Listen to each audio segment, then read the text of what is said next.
Bună ziua, numele meu este Mircescu Dănuț, sunt fizioterapeut și lucrez la Workday Medical de anul trecut. Am întâmpinat în tot timpul ăsta multe operații la genunchi, de ligamente crucișat anterior, dar și de menisc.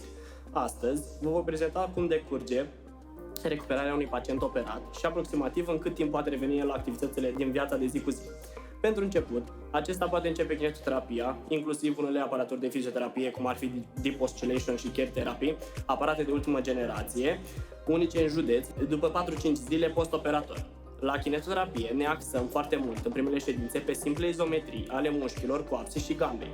În prima săptămână de recuperare îi punem acestuia și un aparat care se numește complex, ajutând mușchiul la aceste izometrii de care vă spuneam mai sus.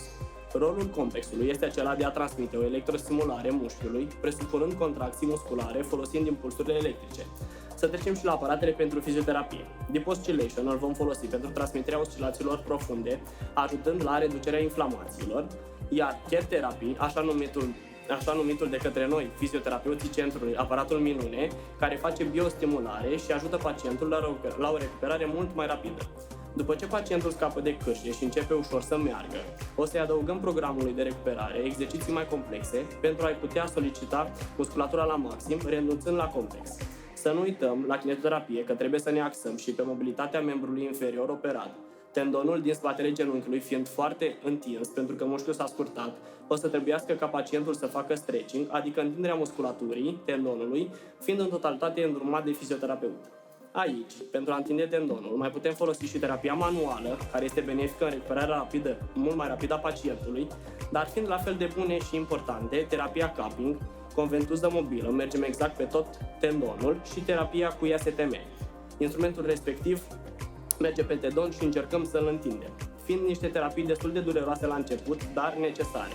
În această recuperare, trebuie să măsurăm coapsa pacientului săptămânal cu 15 cm mai sus de genunchi pentru a putea vedea evoluția acestuia, la început nefiind prea vizibil asupra musculaturii.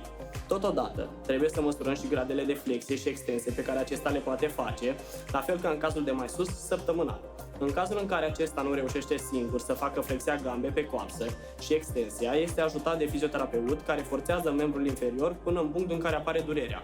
Și acum să vă explic un pic despre această durere. Durerea trebuie să fie mereu pe toată durata programului de recuperare.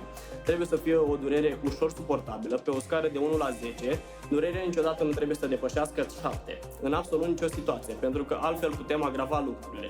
Aici depinde în funcție de fiecare pacient cât este de rezistent la durere. În mare parte, săptămânal trebuie să adăugăm exerciții noi, ajungând în punctul în care să fie destul de grele pentru a epuiza mușchii în totalitate.